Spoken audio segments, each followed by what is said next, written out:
লাভজনক হবে না।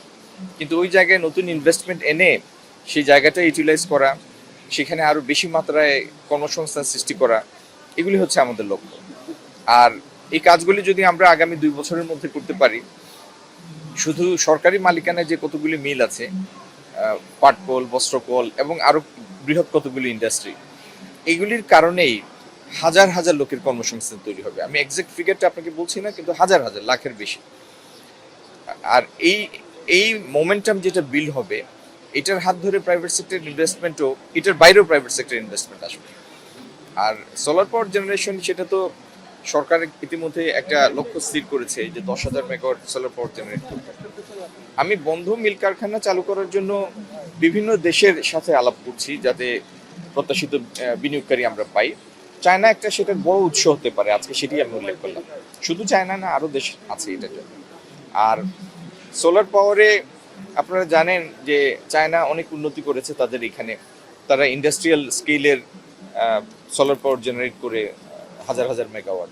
তো তাদের টেকনোলজি এবং তাদের লব্ধ জ্ঞান আমাদের এই প্রকল্পের জন্য অনেক কাজে লাগে। সেটা ব্যবসায়ীরা ভালো বলতে পারবেন, কিন্তু আমরা চাই আমাদের যে বস্ত্রশিল্প, মানে গার্মেন্টস যেটি আরএমজি, সেটি সাস্টেনেবলি পরিচালিত হোক। যেখানে পানির অতিরিক্ত ব্যবহার হয় সেখানে পানির ব্যবহারটা কমে আসুক। তারপরে সামগ্রিক ম্যানেজমেন্টটা যেন এনভায়রনমেন্ট ফ্রেন্ডলি হয়। সেইভাবে আমাদের যে ডাইং প্রসেস আছে, সেই প্রসেসে যেন ক্ষতিকর ডাইজ ইউজ না হয়, পানি ঠিকমতো পরিশোধন করে তারপরে নালা বা নদীতে ছাড়া হয়। এই সমস্ত বিষয়ে একটা সচেতনতা ইতিমধ্যেই ইন্ডাস্ট্রিতে তৈরি হয়েছে। তো যদি সহায়ক পণ্য পাওয়া যায় এফোর্ডেবল প্রাইসে, তাহলে সেই প্রচেষ্টাটা আরো বেগবান হবে। আমাদের হাজারীবাগে যে কয়েকটা ট্যানারি ছিল, যখন সাভারে এটা স্থানান্তর হয়, তখন 3 ভাগের 2 ভাগ শিল্প ওই জায়গাতেই মারা যায়, তারা দাঁড়াতে পারেনি। তার মানে অবকাঠামোটা ঠিকমতো ডেভেলপ করা ছাড়াই তাদেরকে স্থানান্তর করা হয়েছে। এটা বিগত সরকারের সময় প্রত্যেকটা ক্ষেত্রে যেরকম অব্যবস্থাপনা ছিল, সেরকম একটা ক্লাসিক মিসম্যানেজমেন্টের একটা উদাহরণ হচ্ছে এই চামড়া শিল্প। আপনারা দোয়া করেন, আমাদের প্রধানমন্ত্রী এই বিষয়ে অত্যন্ত আগ্রহী।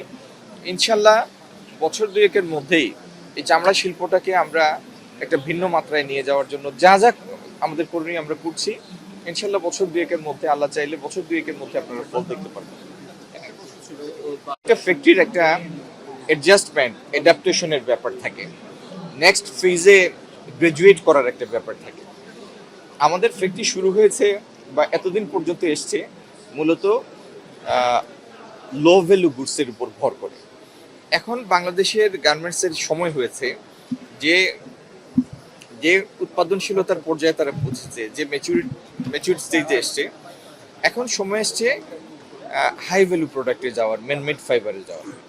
এই গ্রাজুয়েশনটা হচ্ছে না যে তা না, হচ্ছে। কিন্তু আমরা চাই সেটির উত্তরণ যেন আরো দ্রুত হোক, আর আরো বেশি উৎপাদনশীলতা অর্জন করুক বাংলাদেশের আরএমজি, যাতে প্রতিযোগিতায় সক্ষম হয়। একটা জিনিস তো আপনারা সবাই জানেন, আমরাও জানি, বাংলাদেশে কাঁচামাল নাই। তাহলে আমরা ইন্টারমিডিয়েট স্টেজের গুডস থেকে ফিনিশ গুডস প্রস্তুত করি।